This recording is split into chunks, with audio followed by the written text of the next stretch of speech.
Thank you. You know, in this strange year of 2021, so many of us have been isolated and separated from friends, family, and loved ones. This Thanksgiving, there's going to be fewer people gathered together on our around our family tables. But we should remember that we still have our memories and we have our stories of Thanksgivings past that we can share. And I would like to share my family Thanksgiving. I was born on Thanksgiving, November 23rd. My father was born on Thanksgiving, November 27th. All of us born on Thanksgiving know that our birthdays only occasionally fall on that third Thursday of November. On average, it's every 7 years, but when you throw in leap year, it complicates things. I've had 10 birthdays that I've celebrated with a turkey, and the next one will be 2023. Not that I'm counting. Now, when I was growing up, Thanksgiving was always celebrated at our house, and I am not sure why, because this was not where you would go for that perfect Martha Stewart holiday dinner. My mother was a terrible cook well, she was a terrible cook. Her cooking demonstrated a unconscious need, I think, to poison her family and clog our arteries. I was just grateful that turkey fryers were not around back in her time because that woman loved to fry food. Every morning of his life, she would fry 2 pieces of bacon for my father's breakfast, and then she'd crack 2 eggs and fry them up in that pan of bacon grease. Any grease left remaining in the pan, she would carefully pour into the Maxwell House, to the very last drop, coffee can that sat on the counter beside the stove.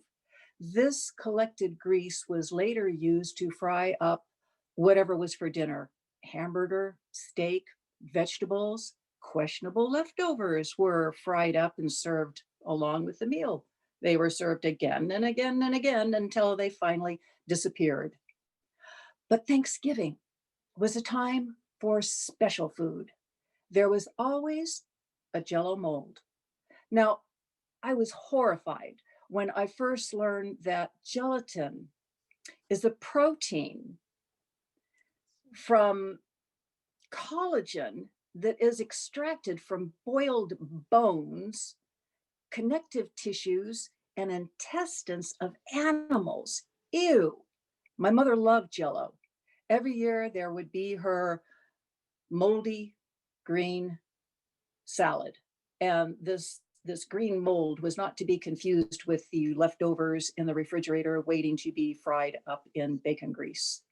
She would carefully unmold her lime jello that had strange objects just floating in it, like green beans and corn and UFOs suspended in there. UFOs, unidentified foreign food. I didn't trust Jello. It wasn't that I didn't like Jello. I didn't trust Jello. Now, in 1960, the makers of Jello introduced 4 new flavors: celery, Italian salad, mixed vegetable, and seasoned tomato. These bizarre flavors didn't last long, but long enough for my mother to try them. Oh, she was drawn to strange recipes. One year, she found a recipe in Life magazine that called for tuna fish, chopped onions, chopped celery, mayonnaise, cottage cheese, and thinly sliced radishes. In 1955, Campbell's Soup Company published a recipe for green bean bake just in time for Thanksgiving. It was an instant hit. It became a staple of holiday dinners across the USA. And my mother loved this simple recipe. All you had to do was take a can of Campbell's cream of mushroom soup, half a cup of milk, 2 cans of green beans, and 3/4 cups of French fried onions. Mix it all together, put it in the oven at 350 degrees for 30 minutes or until the mixture was hot and bubbling.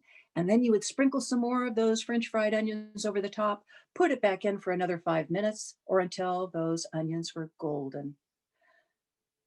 I'm told that people love this recipe, but here's my problem with it. My mother would declare dinner would be ready and on the table by 3 p.m. She would be up before the crack of dawn and swirling through that kitchen like a tornado. And by noon, 12 o'clock noon, she would have everything done. Those green beans in their casserole would sit there and bake for another 3 hours. And they would now be limp and gray and swimming sadly in their soupy mixture next to chewy flecks of once crispy French fried green onions. My mother was not a patient person, and our mashed potatoes showed this. She would hastily peel those potatoes and then throw them, those dark spots intact, into a pot, boil them until they were not quite tender, drain them, Ew. splash in milk, and then mash those potatoes to a lumpy, bumpy consistency. Those would then be set aside to be served later cold.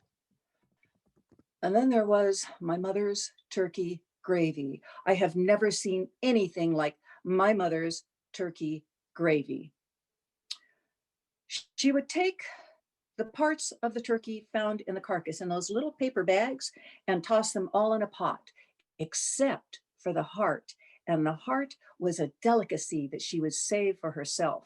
She would fry that in bacon fat and eat it with relish like Hannibal Lecter. Now, those parts in the little paper bags are called giblets, a culinary term used to describe organs found in the cavities of poultry, namely the liver, the heart, the neck, and the gizzard. Some recipes say that these giblets are edible and can indeed make a tasty gravy or broth. Now, I also know that giblets are found in fancy feast cat food.